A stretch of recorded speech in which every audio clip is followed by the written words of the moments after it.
It's a pleasure to welcome you to the program. My name is Felicity Ezewike, your host. West Africa has been identified as a climate change hotspot. Climate change contributed to mounting food insecurity, insufficiency, and displacement in Africa in 2020. A UN-backed report from the World Meteorological Organization and partners released in October 2021 confirms this. Now, the State of the Climate in Africa 2020 report highlighted the continent's disproportionate vulnerability. Disproportionate because despite having contributed the least to global warming and having the lowest emissions, Africa faces exponential collateral damage from climate change that threatens to undo its modest development gains. Now, African leaders are aware of the dangers, and beyond individual efforts, they acknowledge the potency of working together to combat climate change. Hence, Regional Bloc ECOWAS worked throughout 2021 to develop a regional climate strategy in West Africa. And 3 days ago in Ghana, the 15 ministers of environment of ECOWAS member states validated it. The strategy aims to strengthen the region's resilience to the impacts of climate change, in particular through support for the implementation of the commitments made by its member states under the Paris Agreement of 2015. Why is this strategy so important? Will this collective effort produce better results? To share his perspective and expatiate on the climate change conversation as it affects West Africa, as well as the relevance of this regional climate strategy, is Dr. Richard Munang. He is the UN Environment Climate Change Coordinator for Africa and Acting Deputy Director of UNEP Africa Office. He is leading a continent-wide strategic and innovative approach to climate action implementation for UNEP. Dr. Munang has participated in a wide variety of research projects and has published over 500 articles in both international peer-reviewed journals and magazines. He is the author of Making Africa Work Through the Power of Innovative Volunteerism, a book outlining practical policies that countries in Africa should take to accelerate climate action. He joins us from Nairobi, Kenya. Thank you very much for speaking with us here. Thank you for having me. Good to see you. Some people say the effects of climate change is being exaggerated. Is it? Yeah, thanks again for having me. I think that's a false narrative from people who say so, because let me just put this, use a simple analogy here.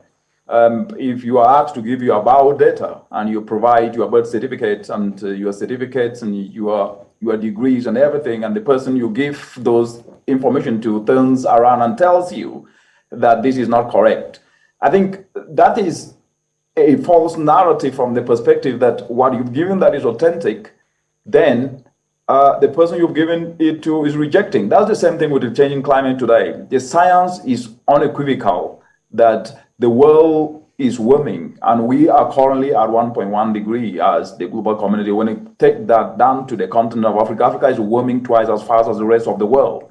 And therefore, anyone who is oblivious to the realities of droughts that we're seeing currently affecting the Horn of Africa today, with all of 15 million people affected, to the Sahel in West Africa, to the floods that we just recently saw in Southern African region. I mean, the list goes on, and even the floods in Lagos that we saw the past years. These are testaments and actually scientific evidence showcase that climate change is turbocharging and supercharging these events. So for those who say so, they're living in oblivious space.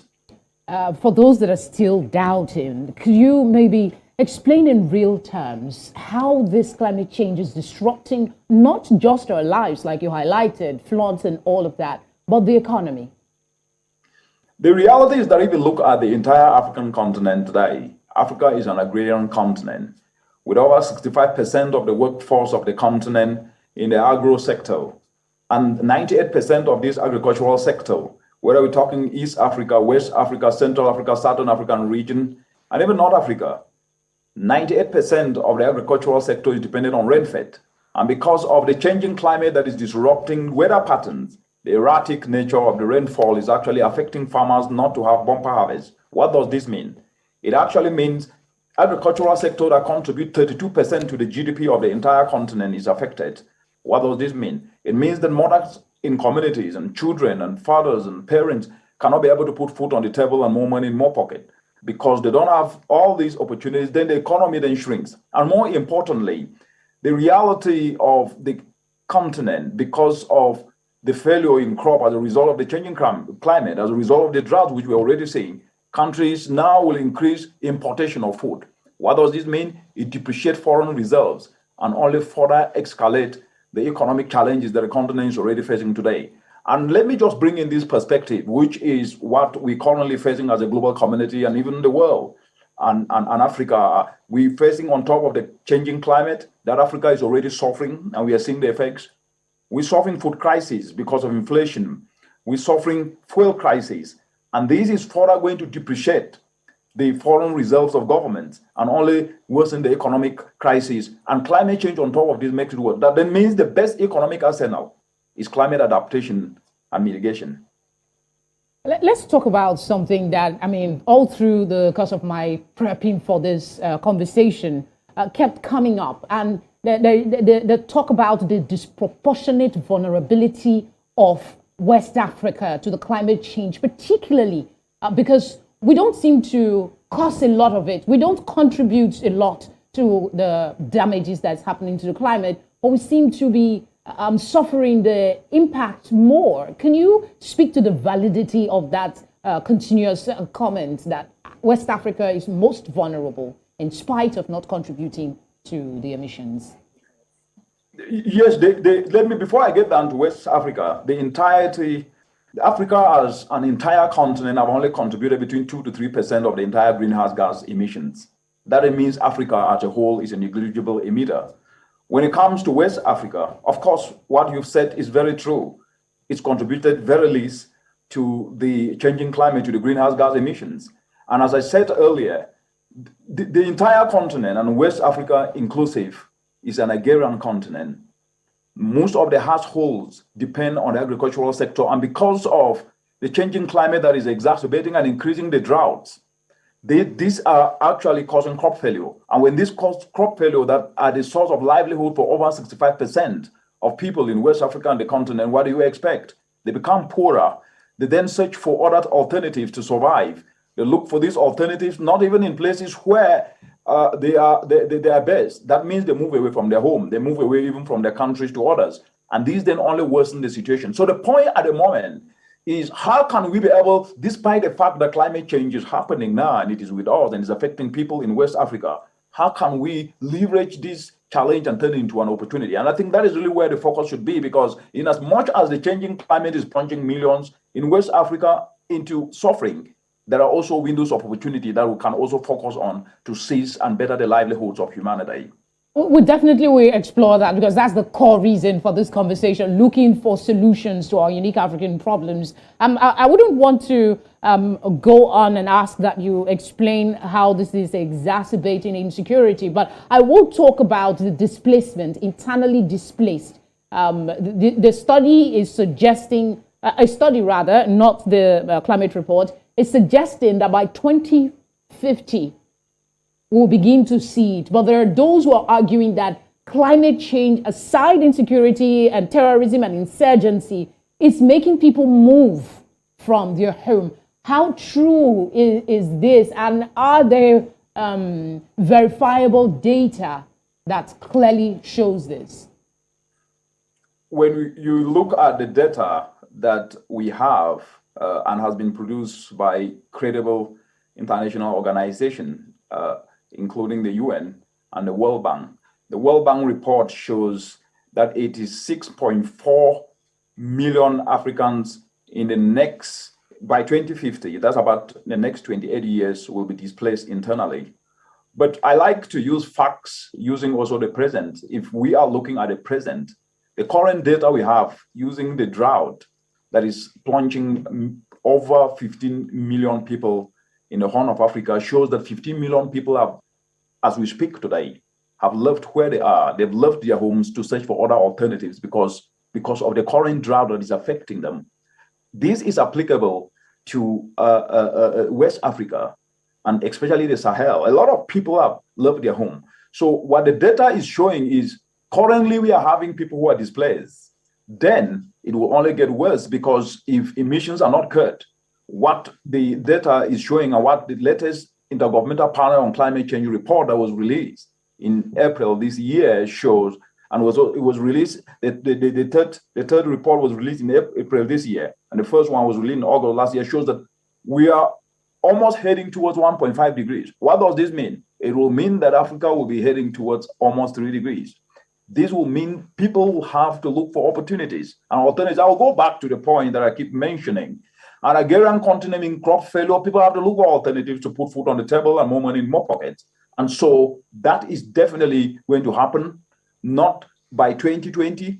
It is happening now with the current drought in East Africa, if I was to use that as a reference. So we are going to see people leaving their countries, leaving their villages to look for alternatives to survive.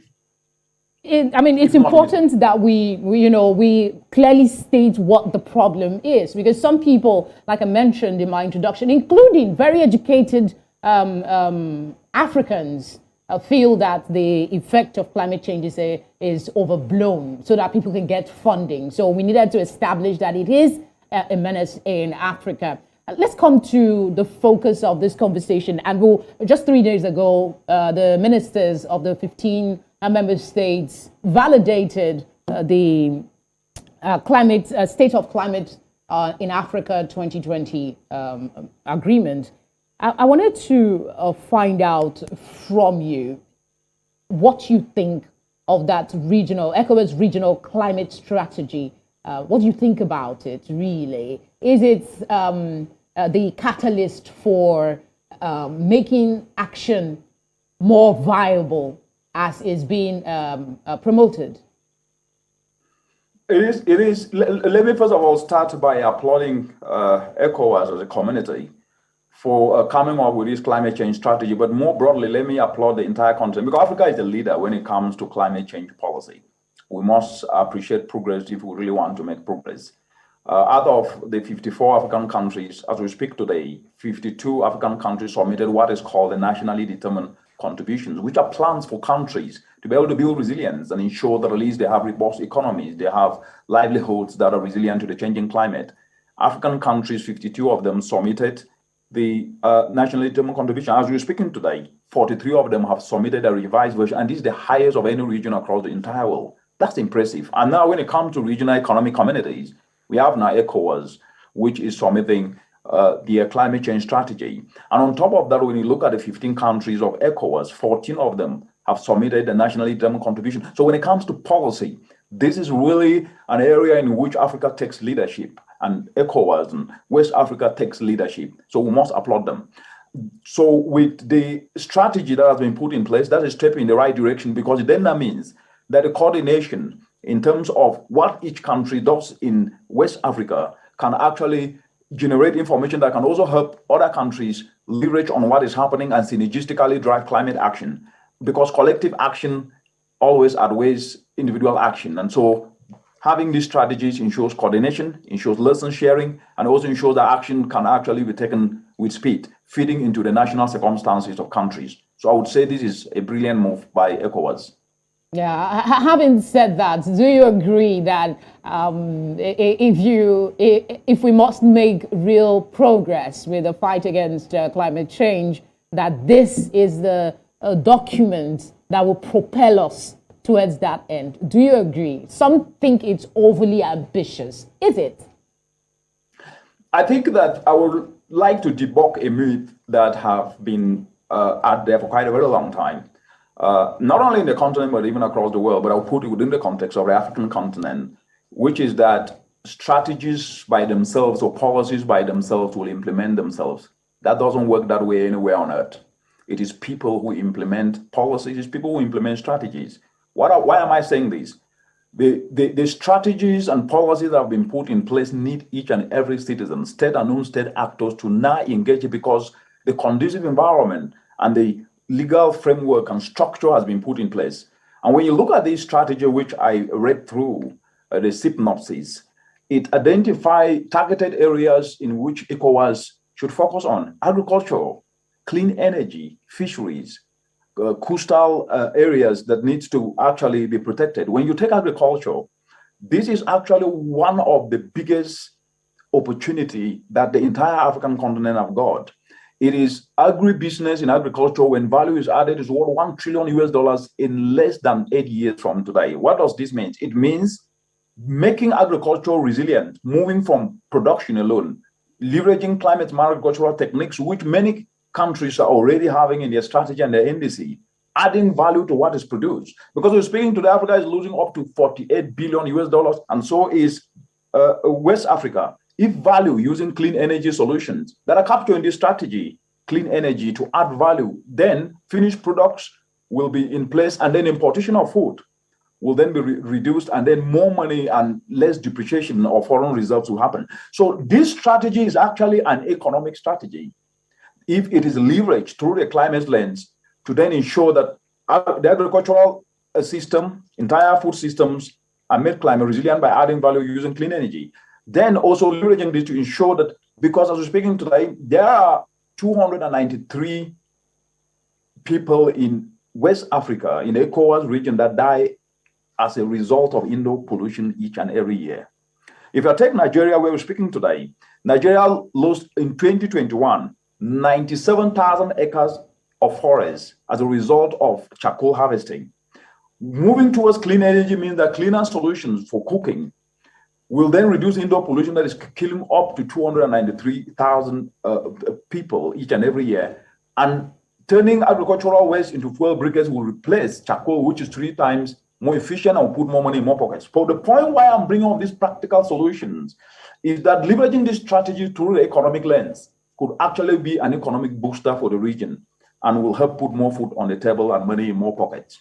Indeed. I mean, we will explore extensively, as much as the time will permit us, or other strategies for implementation. Because like you said, one thing is to have a fine draft of a plan, but the next thing is the implementation. I think this is a good spot for us to go on a quick break. When we come back, we'll be exploring the goals of the strategy and how we can implement them in real terms. Stay with us.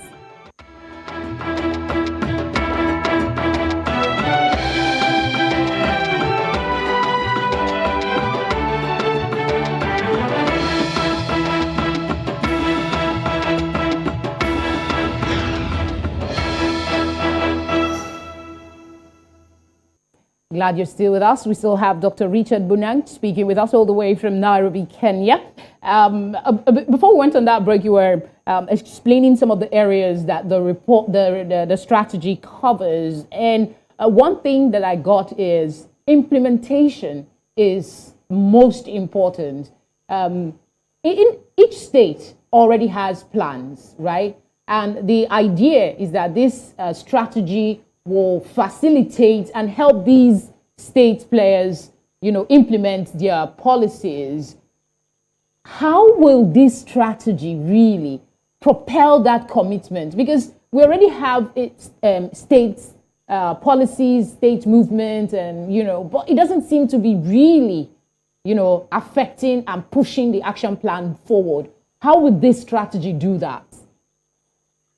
Yeah, I think one of the things that I think that we need to look into in detail, as I said earlier, policies or strategies do not implement themselves, and you've quite emphasized on that, is that there are no absence of ideas and absence of innovations on the ground. I mean, people have been implementing climate action solutions. Our mothers in villages have devised means to cope with drought. They've devised indigenous approaches that people are using indigenous knowledge to cope and survive. And there are young people across ECOWAS and Africa who are devising solutions to address some of these challenges. Why am I bringing this up? There are no absence of innovations. What we actually need urgently to turn these strategies into a live reality of actions is incentives. And incentives here are not just money. Incentives also means engaging people and appreciating what the young people are already doing across the continent, and building on what is already working, not reinventing the wheel. And I decided to bring this up because there is one big challenge that is never really discussed across the entire African continent when it comes to climate change project implementation, which is duplication of efforts.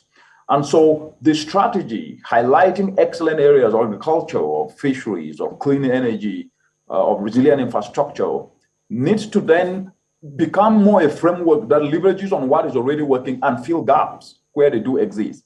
And that becomes an incentive in that those who are already doing something will even become excited to do more. And the gaps in the things they are already doing, implementing action, whether in the agro sector, whether in water sector, whether in the fishery sectors or coastal and infrastructure, will then not be starting from scratch, but filling gap and advancing progress. That is important. And we also need financial incentives. And financial incentives must be in such a way that structures that are accessible to the informal sector, because the informal sector constitutes over 80% even of the population of ECOWAS and that of the entire African continent. And these are our mothers in communities and in villages. So we must be able to target them with incentives, the financial incentives, leveraging structures like cooperatives that they are used to, so that at least they can be able to tap the necessary finance in which they can then be able to access the tools that can help them build climate resilience. The other aspect which is really, really important is institutions.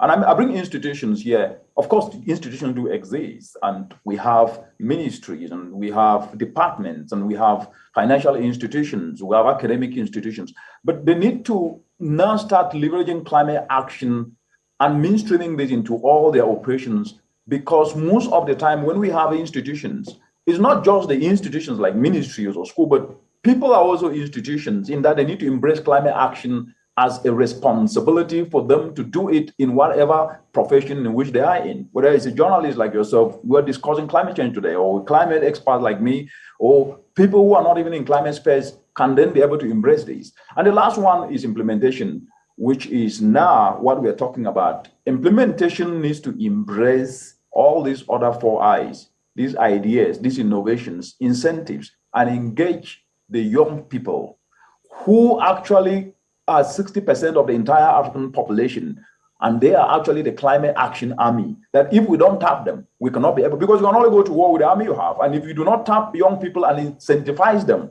with the requisite enablers, like tax incentives for those who have already developed or are developing enterprises in climate areas, so that at least they can bring this to scale and make impact in communities, we might never be able to really build climate resilience without leveraging on these opportunities. True. I mean, I just had to let you go on because what you were saying was so important. But there is something you said I'd like you to expand a little on, because I see that might be an issue, blending regional and local efforts at combating climate change. You talked about the duplication of efforts. Can you expand on that issue, please? Yeah, duplication of efforts is the biggest risk of implementing climate action solutions. Not only climate action, even development actions across the entire African continent. And how does this happen? It happens in that most of the time context, because context, if we miss context, then whatever thing we do, we might never really succeed. And what do I mean by context? Every community have people who do something. And sometimes we need their buy-in to build on what they are doing. We don't need to reinvent the wheel or introduce solutions sometimes as if they are new. I believe that if we introduce solutions in a way that communities can own, in a way that communities can actually say, this is what we are doing, this is the gap we are filling, we need you to fill, then that way they will own the process, and at the same time, the targeted intervention will have more meaningful impact rather than a supply-driven approach that comes with something that is already existing, and then you end up not having ownership, and then you end up just duplicating what exists. And most of the time, this happens because we do not leverage on what is already ongoing or engage communities upfront to understand their challenges and understand their problems, but sometimes want to showcase that something is happening, which is well-intended and with good intention, but somehow misses the way things are supposed to be done. I think the last aspect we really need here is that sustainability is not just about continuous finance. It's about ownership by the communities. And any action must be demand-driven and not supply-driven. We must listen to the communities, we must listen to people, and any action that needs to be taken must be coming to add value to them and must add value through the economic sense. And I say economic sense because social-driven action can be helpful, but they are not sustainable. But when there is the economic dimension, if a mother in a village, let me give a practical example. If a mother in a community in West Africa or any part of Africa is producing her maize and she gets bumper harvest, if she loses this maize because she cannot dry that maize, then she will be disincentivized of even producing, even if she was using nature-based solutions or ecosystem-based adaptation that work with nature, not against nature. But if she is provided a simple solar dryer that can add value to her tomatoes, to her vegetables, to her maize to dry, then she will then be able to fetch a market, even if she doesn't have a market in a week or two or even a month. In the next 6 months, she can fetch a market because she have dried vegetables. And that way, she will be more excited because she will put money in her pocket and she can then now grow more of that maize or vegetables and sell it. But if we go only providing seeds, without understanding the challenge of this farmer or this mother, that her challenge was not about growing more, but it was about reducing the post-harvest losses that she is suffering, then we will be having good intentions, but end up duplicating effort that costs money and waste time. Yes, still on that duplication. While you were explaining it, I recall that there was a question. I can't the entire detail, but it has to do with a dearth of data when it comes to the impact of climate change across Africa, not just West Africa. I think there was a report that said they could not come up with a summation because there is inadequate data on climate change. So what impact will this duplication of effort have with, getting usable data on climate change across Africa? And who do you think should be at the forefront of making sure that we have proper data on climate change? Because without data, we might just be moving around in the dark. Yes, I always like to say that Africa is not a statistical data point. The issues on climate change in West Africa are different from the issues of climate change in East Africa or Southern Africa. But there is a commonality, which is that in as much as there is inadequate data, there is what is called anecdotal evidence. Our mothers in community have experienced this firsthand. They used to see droughts 30 years before they see another one. Today, most of them see droughts every other year. If I take the Horn of Africa and even the Sahel, droughts are now reoccurring nearly every year.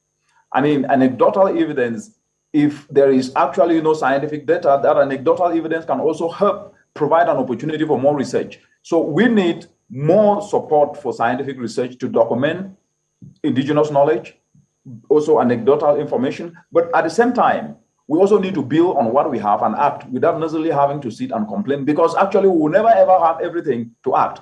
There is data. Is it enough? No. But can there also be data on the actions that are making transformational development? Because what I also see is that there's little appetite to collect also information on the actions that are changing life. Let me take the Zai that is used in West Africa, which is a simple demonstration of how a little hole dug on a farm, an organic manure put in it, when rain falls and erratic rains happening, captures the water. And these have resulted in 500% yields in Burkina Faso and in some parts of the Sahel. But I hardly hear these aspects discussed as the norm and not the exception. So the appetite to also grab what is working, leveraging indigenous nature-based solutions, seems not really to be there. So what I would suggest is that we must build on what we have as we continue to search and gather more data to then inform these strategies as well as recalibrate a policy. And that responsibility rests on each and everyone's shoulder. It's not only on researchers, it's on everybody to start to find that information. And just like the questions you are asking today, and also asking questions about data, everybody should then be able in his or her capacity. Well, I think what I'll take is we will try before this conversation is over to get you to highlight the ones you can remember that's being done across Africa, which is your domain, so to speak. Let's talk money. 2030 seems to be a target for implementation of the plan that's been put together by ECOWAS, and they've agreed to spend some $294 million now, billion, I beg your pardon, $1 billion in the next 10 years to address climate change problems such as land erosion. I'm curious, how do you think this funding will come about, and How do we measure implementation? You said when we started that it's not a debt of plans, it's not a debt of strategy, it is implementation. This funding in the first instance, how will it come? And how do we measure that this money is actually being used appropriately? Yeah, very interesting question, and thank you for that. When it comes to finance, I know that it's always a very it's an area of interest for everyone, especially in the continent, because of the vulnerabilities that we are seeing and the challenges. I will have to say three things here. The first is we must acknowledge that Africa is spending 2% of their GDP in funding climate adaptation. Yes, they are using that from their national budgets, and this is hardly always acknowledged. The bigger question should then be, I think it's not about the 297 or 94 billion alone that should be of interest. It should be, how can the little resources that the continent can raise, or ECOWAS can raise, or countries in West Africa can raise, be used to incentivize the private sector to then be able to bring in more private finance?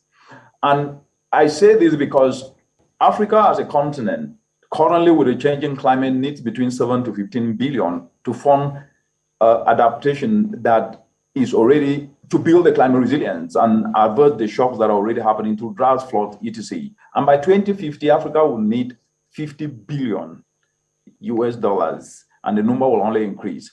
It therefore means that the little resources from the 2% of the GDP of the entire continent that is currently being spent on climate action, mostly adaptation, to the amounts that are currently being raised, there needs to be a very strategic way to leverage those funds so that at least they can incentivize action for young people to be able to access that finance and inject it into enterprises that can actually be able to build this climate resilience. Let me give you a very practical example here, and I mentioned this upfront. Every community in Africa, to the best of my knowledge, have social structures called communal cooperatives. They have different names. In East Africa, they call them chamas. In Cameroon, where I come from, we call them jangis. And I believe in Nigeria and in Ghana, there are different names, but it means the same thing. Where people come together, those structures do exist. Can this be leveraged for some of this money to be channeled through so that at least it can have direct impact to our mothers in communities so they can access this money and apply, especially those who apply climate solutions, whether it is agroforestry or it is organic manure, or assess inputs like solar dryers, that if they need this can be done. The second is, and I think Nigeria did have a very excellent example. They did do this, a risk sharing facility. I think this was for agriculture that they developed, and Ghana has done this. It was called NESA, Nigeria Insurance Risk Sharing Agricultural Lending Facility. Can such examples be cascaded to communities so that this microfinance organization can then be able to access money through facilities, then to use that to lend to communities to be able to leverage this money? Why I keep saying this is that when we do not use local structures, then the accessibility of finance to address simple issues in community, to build resilience of community, to help mothers access tools or access inputs that can ensure that at least they can have bumper harvest, apply organic manure, assess simple solar dryers, or assess clean cook stoves or clean cooking solutions like briquettes, then we might not be able to actually engage the population that matters. It therefore means that resources cannot only be discussed from money perspective. They need to also be discussed from how can they be channeled. And the best way to channel this is to use structures that are accessible to the communities, to the informal sector, so that at least they can then be able to assess it themselves as we provide technical backup and guidance, but they should have access to money in their communities.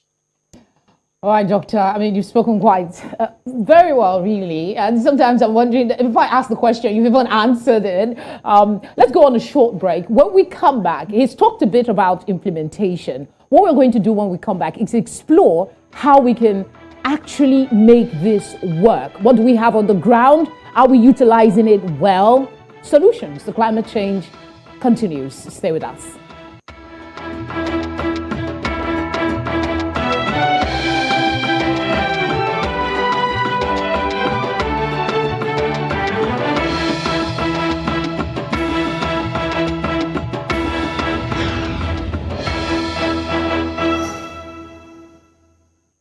Good to know you're still with us.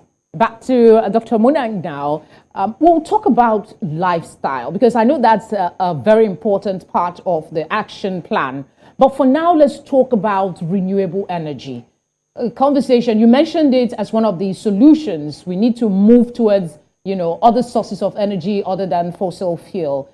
Considering the way Africa is set up, some parts have, some parts don't have.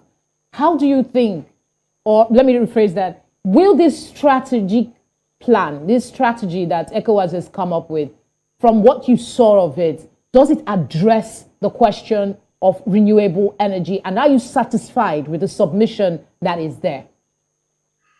Yes, the beauty is that this strategy is dovetailing into what countries in the ECOWAS region have already put in their plans to be able to lower emissions and move towards a low carbon development pathway. So it's re-emphasizing that on each of the plans that the 15 countries have submitted have clean energy and sustainable agriculture. And so the strategy is actually an additional impetus to help fast track the implementation of those aspects. And let's put it in perspective. From the African perspective, we have over 620 million Africans who are energy impoverished. When it comes to the Sahel, we have over 150 million people who are energy impoverished. And when you look at the Sahel, the sun that shines in the Sahel can actually light the entire Europe. And so that is an asset. And that energy captured will not only be able to provide energy lighting in homes in the Sahel region or in the ECOWAS region, but it can actually be exported. And that would be an additional opportunity to generate revenue for the region and for the countries in the region. But more importantly, let's move away from energy just from lighting and electrification. Let's look at it from value addition. As we're speaking today, actually, Africa is losing food worth $48 billion US. Why? Because of lack of value addition. And when you look at those in local communities, they do not have access to electricity. And the easiest electricity that can reach them is off-grid. And off-grid, like solar electricity, solar energy is the best, easiest way to then be able to reach these people. But when it reaches them from the perspective of them helping mothers to dry their food, to add value using this solar energy, then people will be putting more money in their pockets. And that will ensure that at least you can lift people up from the bottom of the pyramid, lift people from poverty, and at the same time, help ensure that some of these people now will start creating their own businesses and they can start paying taxes back to the economies of the country. Paying taxes, and that will jumpstart the economy of the country. So the point I'm trying to make is that energy is actually the lifeline of any transformational progress and the lifeline of economic progression. And so leveraging it, as have been put in this strategy and also put in countries' climate change policies and nationally determined contributions, if this is leveraged and implemented forcefully, especially in the ECOWAS region that have 365 days of sunshine, the lives of people will be changed, and then post-harvest losses will be reduced, and importation of food will also reduce because value will be added to what is being produced. Let me act like a child and put pinkies crossed that these things will begin to manifest in real time for us across Africa. Let's talk lifestyle, because it is one of the major suggestions in that strategy, suggesting that people change their lifestyle so that we can get to the goal of reducing emissions. What in specific terms, like what are specific changes should we be looking at to change in our lifestyle if we're to get to our goal? I have another flip side to the question, but let's take this part first. Yes, if you look currently, as I said earlier, the current lifestyle across the continent, especially in the ECOWAS region, where our mothers do not have alternative, they use charcoal. They don't have an alternative. They use charcoal, and this indoor charcoal is killing over 243 to 293 citizens. They've committed no crime. The only issue is that they don't have an alternative, and so they depend on charcoal. Moving away from depending on charcoal to clean energy solutions is a change of lifestyle. And this can happen by the governments in the region incentivizing alternatives like turning simple agricultural waste to fuel briquettes. Young people are doing this across ECOWAS, in Nigeria, in Ghana. We are working with them, and in East Africa here across the continent. So when lifestyle from depending on high emitting, polluting energy sources to now clean cooking solutions, that puts more money in more pockets and reduces indoor pollution that then saves lives, because as we speak, 700,000 Africans die each and every year because of indoor pollution. That is one. The second aspect of a lifestyle is the food we eat. First of all, chemicalized food that is being grown is not good for the environment. It is expensive because it's depending on imported fertilizers that destroy the environment and actually at the same time also destroy the soil, meaning that bumper harvest will not even happen for a long time. But moving towards organic agriculture, organic inputs will then help ensure we have bumper harvest, but at the same time create opportunities and jobs whereby young people can start creating enterprises in producing organic manure, in producing organic fertilizers, and so on and so forth. And the food we eat that is produced organically is more healthier and scientifically proven so. And then that process reduces emissions into the atmosphere. So we need a kind of a system thinking which benefits our health, which jumpstart economies, and that needs a lifestyle change that will have to happen anyway because of the policy changes that are happening in countries. And these strategies actually come to reinforce that. Fashion is a big deal. I know it's like a small for other people, but I read somewhere, I don't know how true it is, that if we reduce the amount of times the number of clothes we have, the amount of time, the kind of fabric that we use to make what we wear, that is also one way. And I know fashion is like the thing now. So is that even a conversation that we should be considering when it comes to managing climate change? Absolutely. To produce one pair of jeans, you need 7,000 liters of water. 7,000 liters of water. And so where is that water coming from? That water is coming as a result. That's an ecosystem service from a forest. The forest produces that. So when you draw that heavy water and at the same time cut down the forest, then you are actually not only resulting in degrading the environment, but at the same time also resulting in emissions, because deforestation results to carbon emissions that are released into the atmosphere.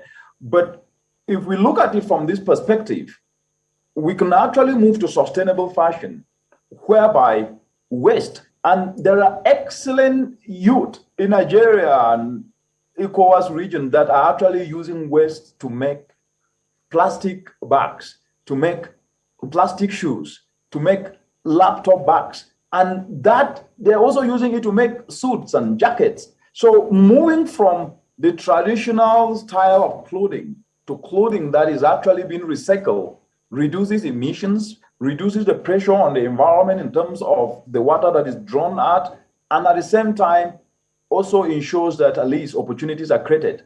That kind of thinking is called a circular economy, where what is produced is not just discarded.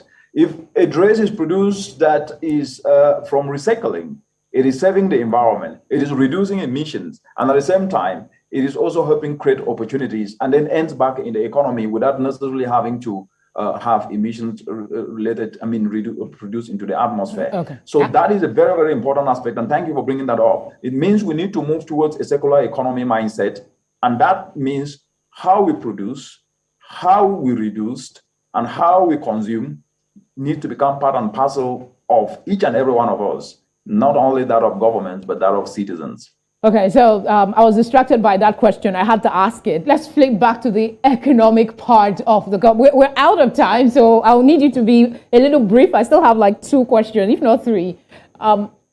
The economic part of it, you talked about the housewife transitioning from coal to other forms of cooking. You also talked about the kind of food that we eat. Poverty is endemic in Africa. How will that impact on people's decision? Because if you're saying, I want to change my lifestyle, and you don't have the funding to do that, how would you go about it? Is it possible that government can subsidize this? What would be your suggestion to addressing that part of the conversation? I will go back to what I said earlier. We do not do development for people. People do development for themselves. The role of government is to facilitate the process. What does this mean in reality? Our mothers in villages, I mean, we grew up in the village, so I always use the example of the village. I mean, they're not just sitting there waiting for things to be done for them. They're doing something. And what they need are basic necessity: water, clean drinking water, maybe a route to the market so that at least they can sell their cocoyams or maize or beans. They need to add value. And what I said, and I will still repeat it now, on how people can be easily lifted out of poverty using climate action solutions or climate thinking processes, is to be able to identify the gaps. And most of these gaps are known. We know that 65% of the continent and even of West Africa are engaged in the agricultural sector. They lose post-harvest losses costing the continent $48 billion US. It means value needs to be added. I'm being told we need to wrap up, and I have two questions, so I'm just going to lump them together. First is quickly, maybe in a minute or two, highlight. You mentioned us celebrating what we've been able to do. I beg your pardon, towards attaining climate change actions, right? Changes.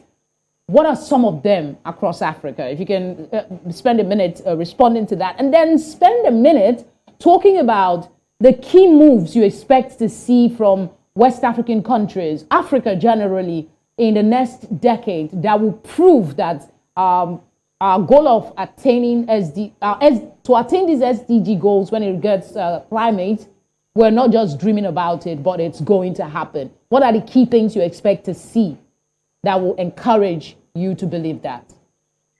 Yeah, from the first question, I mean, there are climate action solutions that we see dotted across the continent, especially young people. We're seeing them turning agricultural waste to fuel briquettes. We're seeing young people developing simple climate action solar dryers that are helping mothers in villages dry their vegetables. Those are climate action solutions. But this is what I would say. The solutions of climate change cannot always be seen through the lens of big infrastructure, though we need that. But we need to build on these little solutions or small scale actions that young people are taking forward. And for the easiest way to do that is to integrate climate action solution into the mainstream of national development, which is the curriculum, so that everybody take a course on climate entrepreneurship. Then the actions that are happening, from clean energy solutions to agricultural solutions, can then become the norm. On the question on the SDGs, I mean, we are 8 years away from 2030. And what needs to be done is that if you look at the Sustainable Development Goals, the first goal was on poverty and the last goal was on partnerships. Building on what works and reducing duplication of efforts can actually ensure that in 8 years remaining, we can be able to do a lot if we build on what is already working and avoid duplications. And to do this, we must tap into the energy of young people. And that needs to happen through what I call skills retooling, where young people's skills need to be retooled. They need to learn skills in areas of clean energy, in areas of adding value to agricultural produce, because that is where the jobs are, and they can tap into a $1 trillion US. And this needs policy incentives, physical policy incentives that can then be able to create an enabling environment. And structures like cooperatives should be leveraged because they are accessible to the informal sector and young people. I know you're working a lot with the young people. I know you're doing something with retooling the youths. I just wish we had more time, because I actually wanted you to speak a little on your chores, but I'm afraid that's all the time we have. Thank you very much, Dr. Richard Munang, for speaking with us on One Slot today. Thank you for having me. It was a great pleasure, and I'll be back someday. Yep, definitely. We are hoping to have you back again. Thank you. I mean, one important thing I took away, aside from every other thing he said, was we must avoid the duplication of effort. In closing, let me reiterate that climate change is happening now, and it is the most serious threat to life on our planet, not just to Africa. The good news is that there are plenty of solutions to climate change. All are well understood, as Dr. Munang has shared extensively with us today. The only thing that is left is willful implementation across board. I must say thank you very warmly for sharing your whole, hopefully, worthwhile 1 hour with us here on One Slot. I look forward to your company next week. Bye for now.